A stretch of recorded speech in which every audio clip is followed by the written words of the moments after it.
பாதுகாப்பு செயலாளர் அருகம்பைக்கு விஜயம். நாட்டில் மீண்டும் இனவாதத்திற்கு இடமில்லை, திலீப் ஜெயவீர தெரிவிப்பு. தமிழ் மக்களின் வாக்குகளை வேட்டையாட முஸ்லிம் அரசியல்வாதிகள் திட்டம், எமில்காந்தன் தெரிவிப்பு. தேர்தல் பிரசார நடவடிக்கைகள் நாளை நள்ளிரவுடன் நிறைவு. அம்பலாங்கொடையில் இடம்பெற்ற துப்பாக்கிச் சூட்டில் தம்பதியர் பலி.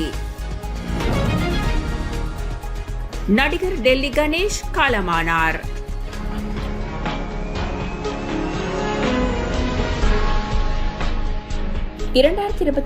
பாராளுமன்ற தேர்தல் தொடர்பாக கிடைக்கப்பெற்ற முறைப்பாடுகளின் எண்ணிக்கை 2500 தாண்டியுள்ளதாக தேர்தல்கள் ஆணைக்குழு தெரிவித்துள்ளது.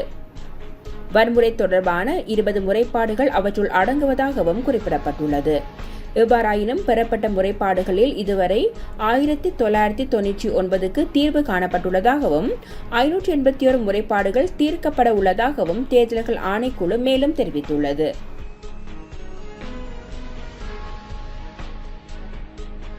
தமிழ் வேட்பாளர்களை முன்னிலைப்படுத்தி முஸ்லிம் வேட்பாளர்களை உள்நுழைத்து தமிழ் மக்களின் வாக்குகளை வேட்டையாட முஸ்லிம் அரசியல்வாதிகள் திட்டமிட்டுள்ளதாக சுயேட்சை வேட்பாளர் எமில்காந்தன் தெரிவித்துள்ளார். தமிழ் மக்கள் இந்த தேர்தலில் சிந்தித்து வாக்களிக்க வேண்டும் என்றும் அவர் கோரிக்கை விடுத்துள்ளார். வவுனியாவில் உள்ள அவரது அலுவலகத்தில் இன்று இடம்பெற்ற செய்தியாளர் சந்திப்பில் கலந்து கொண்டு கருத்து தெரிவிக்கும் போதே அவர் இவ்வாறு கூறினார். தொடர்ந்தும் கருத்து தெரிவித்த எமில்காந்தன், இந்த கடந்த கால 15 வருட தமிழ் மக்களுடைய அரசியலில் விசேடமாக வன்னி மாவட்டத்தில் முஸ்லிம் அரசியல்வாதிகள் இந்த கள நிலவரத்தை தங்களுக்கு சாதகமாக பயன்படுத்தி கடந்த காலத்திலே தமிழ் மக்களை விட வன்னி மாவட்டத்தில் தமிழ் மக்களை விட மிகவும் குறைவான வாக்குகளை கொண்டுள்ள முஸ்லிம்கள் தங்களுடைய அரசியல் பயணத்தை தமிழ் மக்களின் மீது இருந்து பயணம் செய்துள்ளார்கள். அதேபோன்று இன்றைய இந்த பாராளுமன்ற தேர்தலிலும் அவர்கள் புதிய வியூகங்களை அமைத்து முஸ்லிம் வேட்பாளர்களை முன்னிலைப்படுத்தி தமிழ் வேட்பாளர்களை உள்வாங்கி தங்கள் வாக்கு வேட்டையை ஆரம்பித்து பயணித்துக் கொண்டிருக்கிறார்கள். கண்டி மாவட்டத்தின் தமிழ் பிரதிநிதித்துவத்தை பாதுகாக்க இம்முறை பாரத்துக்கு வாக்களிப்பு. பாரத்தின் வெற்றி, தமிழ் மக்களின் வெற்றி. சிங்கம் டெலிபோன் வெற்றி இலக்கம் 4.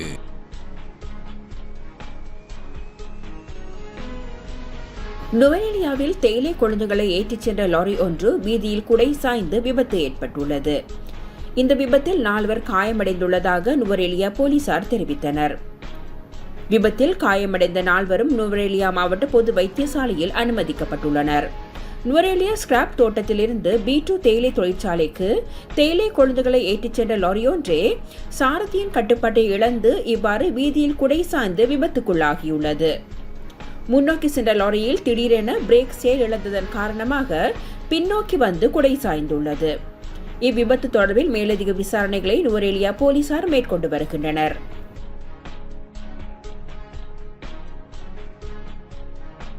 பாதுகாப்பு செயலாளர் air vice marshal Sampath Thuyacontha Arugambay பிரதேசத்துக்கு விஜயம் செய்துள்ளார். அப்பகுதியின் தற்போதைய பாதுகாப்பு நிலைமைகள் தொடர்பில் கண்காணிப்பதற்காக அவர் அங்கு சென்றுள்ளதாக பாதுகாப்பு அமைச்சு தெரிவித்துள்ளது. கண்டி மாவட்டத்தின் தமிழ் பிரதிநிதித்துவத்தை பாதுகாக்க இம்முறை பாரத்துக்கு வாக்களிப்பு. பாரத்தின் வெற்றி, தமிழ் மக்களின் வெற்றி. சிங்கம் டெலிபோன் வெற்றி இலக்கம் 4.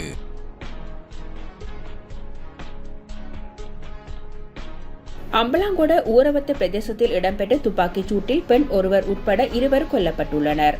மோட்டார் சைக்கிளில் பயணித்த 2 மீது துப்பாக்கிச் சூடு நடத்தப்பட்டுள்ளதாக தெரிவிக்கப்படுகிறது.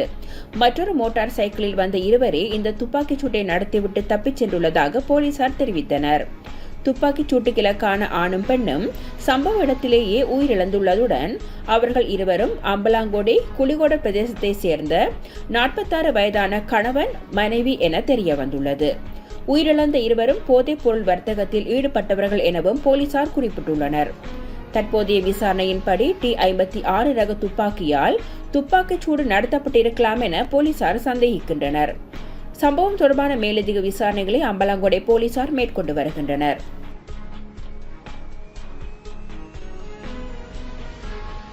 வெறுப்பு கோபமற்ற அரசியலை நாடு கொண்டிருக்க வேண்டிய காலம் வந்துள்ளதாக சர்வஜன அதிகாரத்தின் தலைவரும் கம்பா மாவட்ட வேட்பாளருமான திலித் ஜாய்பீர தெரிவித்துள்ளார். நாட்டில் மீண்டும் இனவாதம் ஏற்பட இடமளிக்க கூடாதெனவும் அவர் சுட்டிக்காட்டியுள்ளார். அம்பலாந்தோட்டை பிரதேசத்தில் இடம்பெற்ற மக்கள் சந்திப்பு ஒன்றில் கலந்து கொண்டு உரையாற்றும் போதே திலித் ஜாய்பீர இவ்வாறு தெரிவித்துள்ளார். கண்டி மாவட்டத்தின் தமிழ் பிரதிநிதித்துவத்தை பாதுகாக்க இம்முறை பாரத்துக்கு வாக்களிப்பு. பாரத்தின் வெற்றி, தமிழ் மக்களின் வெற்றி. சிங்கம் டெலிபோன் வெற்றி இலக்கம் 4.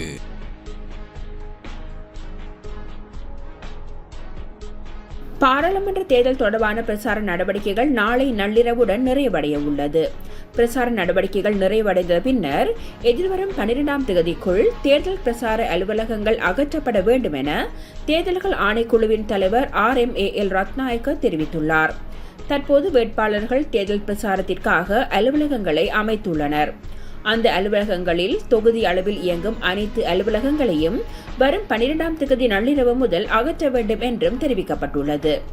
நள்ளிரவு 12 மணிக்கு பின் கட்சிகள் மற்றும் சுயேட்சை குழுக்களுக்கு ஒரு தொகுதியில் ஒரு தேர்தல் அலுவலகத்தை மாத்திரமே வைத்திருக்க முடியும்.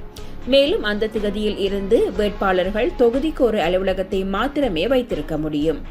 அத்துடன் வேட்பாளரின் வீட்டை அலுவலகமாக பராமரிக்கலாம். ஆனால் அந்த அலுவலகங்களில் எதுவும் அலங்கரிக்கவோ அல்லது வேறு எந்த பிரசார பணிகளை செய்யவோ முடியாது என்றும் தெரிவிக்கப்பட்டுள்ளது.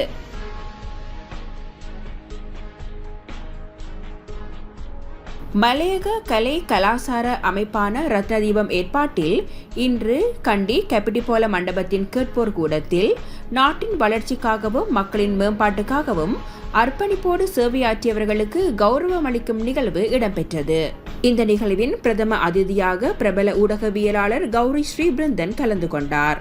ரத்னதீபம் அமைப்பின் திரு ராஜா ஜென்ஸ்கின்சனின் ஏற்பாட்டில் நடைபெற்ற இந்நிகழ்வுக்கு அதிதிகள் பலரும் வருகை தந்திருந்தனர். கண்டி மாவட்டத்தின் தமிழ் பிரதிநிதித்துவத்தை பாதுகாக்க இம்முறை பாரத்துக்கு வாக்களிப்பு. பாரத்தின் வெற்றி, தமிழ் மக்களின் வெற்றி. சிங்கம் டெலிபோன் வெற்றி இலக்கம் 4.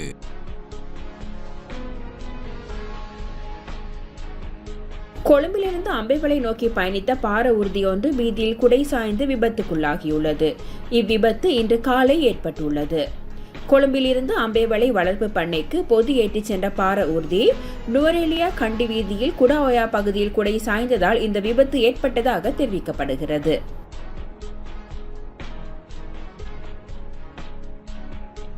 நடிகர் டெல்லி கணேஷ் உடல்நலக்குறைவு காரணமாக காலமானார். அவருக்கு வயது 81. கடந்த 3 நாட்களாக உடல்நிலை சரியில்லாமல் இருந்த டெல்லி கணேஷ் நேற்றிரவு 11:30 மணியளவில் அவரது இல்லத்தில் காலமானார்.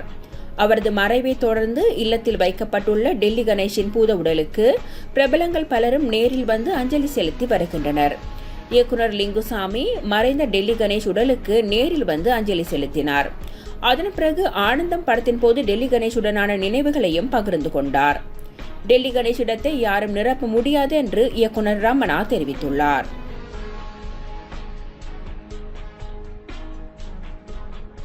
பிராமணர்களுக்கு தனி வன்கொடுமை தடுப்புச் சட்டம் கொண்டுவர வேண்டும் என்று வலியுறுத்தி இந்து மக்கள் கட்சி சார்பில் நடத்தப்பட்ட ஆர்ப்பாட்டத்தில் பேசிய நடிகை கஸ்தூரி தெலுங்கு பேசும் மக்களுக்கு எதிராக கருத்துக்களை கூறியதாக சர்ச்சை எழுந்தது. அதைத் தொடர்ந்து கஸ்தூரி மீது தெலுங்கு அமைப்புகள் சார்பில் தமிழகத்தில் பல மாவட்டங்களிலும் புகார்கள் கூறப்பட்டு வந்தன. அந்த வகையில் சென்னை எழும்பூரில் தெலுங்கு அமைப்பு சார்பில் அளிக்கப்பட்ட புகாரின் பேரில் 4 பிரிவுகளின் கீழ் அவர் மீது போலீசார் வழக்கு பதிவு செய்துள்ளனர். இந்நிலையில் வழக்கு தொடர்பாக காவல்துறையினர் சம்மன் கொடுக்க சென்றபோது நடிகை கஸ்தூரி தலைமறைவாகியுள்ளதாக தெரிய வந்தது. கஸ்தூரியின் செல்போனை தொடர்பு கொள்ள முடியவில்லை என காவல்துறை தரப்பில் தெரிவிக்கப்பட்டுள்ளது. அவரை தேடுவதற்கு தனிப்படை அமைக்கப்பட்டுள்ளதாகவும் எழும்பூர் காவல் நிலையம் தெரிவித்துள்ளது.